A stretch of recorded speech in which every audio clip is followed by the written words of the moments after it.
আসসালামু আলাইকুম everyone. Welcome back to my Facebook page and my YouTube channel. আমি খন্দকার মেহেদী হাসান রিফাত বরাবরের মতো আপনাদের সামনে আবারও নতুন একটি ভিডিও নিয়ে হাজির হয়েছি। আজকে আমি আমার ভিডিওতে যে টপিকসটি নিয়ে কথা বলবো এটা হচ্ছে পিউরিফায়ার। পিউরিফায়ারের আমি একটি ইম্পর্টেন্ট প্রশ্ন নিয়ে আপনাদের সামনে আজকে কথা বলবো। সেই প্রশ্নটি হলো পিউরিফায়ারের থ্রুপুট এবং ফিড রেট সেম কিনা, বা পিউরিফায়ারের থ্রুপুটের সাথে ফিড রেটে কোনো ধরনের কোনো সম্পর্ক রয়েছে কিনা।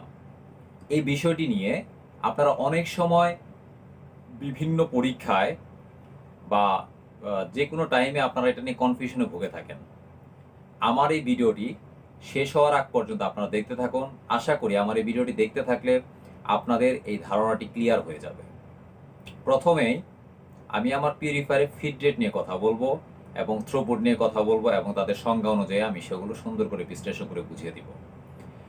কেউ যদি আমার ফেসবুক পেজটি ফলো না করে থাকেন তাহলে আমার ফেসবুক পেজটি ফলো দিয়ে আমার পাশে থাকবেন, অথবা আমার ইউটিউব চ্যানেলটি যদি কেউ সাবস্ক্রাইব না করে থাকেন অবশ্যই সাবস্ক্রাইব করবেন, এবং আমার এই ভিডিওটি যদি আপনাদের ভালো লেগে থাকে অবশ্যই ভিডিওটি শেয়ারের মাধ্যমে আমার পাশে থাকবেন। ফার্স্টে বলবো পিউরিফায়ারের feed rate. What is feed rate? Feed rate হচ্ছে আমাদের পিউরিফায়ারে যে অয়েলের ইনলেট প্রেশারটি রয়েছে এটাই হচ্ছে পিউরিফায়ারের ফিড রেট। অর্থাৎ according to our daily consumption আমরা পিউরিফায়ারে একটা ফিড রেট মেনটেন করে থাকি। যে ফিড রেটটা মেনটেন করে থাকতেছি এটা নর্মালি হচ্ছে আমাদের ডেইলি কনজাম্পশনের অনুপাতে আমরা এটা মেনটেন করে থাকি। সাপোজ আমাদের আইডিয়াল ফিড রেট মেনটেন করার যে ধাপটি রয়েছে সেটা হচ্ছে আমরা নর্মালি 110% ফিড রেট আমরা নর্মালি মেনটেন করে থাকি। সাপোজ আমাদের জাহাজে প্রতি আওয়ারে ডেইলি কনজাম্পশন হচ্ছে 1000 লিটার, তাহলে এর 110% হচ্ছে 1100 লিটার। অর্থাৎ আমাদের যদি 1000 লিটার কনজাম্পশন হয়ে থাকে তাহলে আমরা পিউরিফায়ারে ফিড রেট অর্থাৎ সাকশন প্রেশার আমরা এই ফিড রেটটাকে 1100 লিটারে মেনটেন করে থাকবো। এই যে 1100 লিটারে মেনটেন করতেছি, অর্থাৎ 1100 লিটার তেল আমরা যে প্রতি ঘন্টায় পিউরিফায়ার থেকে পিউরিফাইড করব, এটাই হচ্ছে পিউরিফায়ারের ফিড রেট। এখন আমি কথা বলবো পিউরিফায়ারের থ্রুপুট নিয়ে। যখন একটা পিউরিফায়ার মেকাররা ক্রিয়েট করে থাকে অবশ্যই তার একটি ম্যাক্সিমাম ক্যাপাসিটি থাকে। অর্থাৎ সাপোজ একটা পিউরিফায়ার তৈরি করা হয়েছে, তার সর্বোচ্চ ক্যাপাসিটি হচ্ছে 5000 লিটার। অর্থাৎ প্রতি ঘন্টায় সে 5000 লিটার অয়েল পিউরিফাইড করতে পারবে। এই যে প্রতি ঘন্টায় 5000 লিটার অয়েল সে পিউরিফাইড করতে পারবে, এটাই হচ্ছে পিউরিফায়ারের থ্রুপুট। ক্লিয়ার?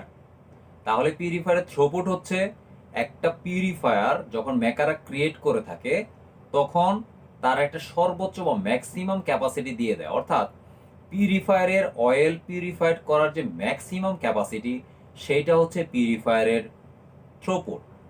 এবং according to our daily consumption আমরা কি পরিমাণ অয়েল আমরা পিউরিফায়ার থেকে পিউরিফাইড করতে চাই সেইটা হচ্ছে আমাদের ফিড রেট। তাহলে আপনাদের ধারণা ক্লিয়ার হয়ে গেছে what is called feed rate and what is throughput. এখন অনেকের প্রশ্ন থাকতে বলে তাহলে কি পিউরিফায়ারের থ্রুপুটের সাথে পিউরিফায়ারের ফিড রেটে কোনো সম্পর্ক নেই? হ্যাঁ, অবশ্যই সম্পর্ক রয়েছে। অনেক সময় এই ফিড রেটটাকেই আমরা থ্রুপুট বলে অভিহিত করে থাকি। অর্থাৎ এটাকে ম্যাক্সিমাম থ্রুপুট বা মিনিমাম থ্রুপুট দিয়ে আমরা অভিহিত করে থাকি। আশা করি আপনাদের পিউরিফায়ার নিয়ে অর্থাৎ পিউরিফায়ারের ফিড রেট এবং থ্রুপুট নিয়ে সমস্ত ধারণা ক্লিয়ার হয়ে গিয়েছে। আমার এই প্রশ্নে যদি আরও কারো কোনো ধরনের কোনো কনফিউশন থেকে থাকে অবশ্যই আপনারা আমাকে পার্সোনালি SMS করতে পারেন বা আমাকে কমেন্ট বক্সে জানাতে পারেন, অথবা আপনাদের অন্য কোনো টপিকস নিয়ে কোনো ধরনের কোনো প্রশ্ন জানা থাকলে বা প্রশ্ন জানার থাকলে আপনারা আমার সাথে শেয়ার করতে পারেন। আমি অবশ্যই চেষ্টা করবো আপনাদের কোশ্চেনে অ্যান্সার দেওয়ার জন্য। সো আজকে এ পর্যন্তই। আসসালামু আলাইকুম।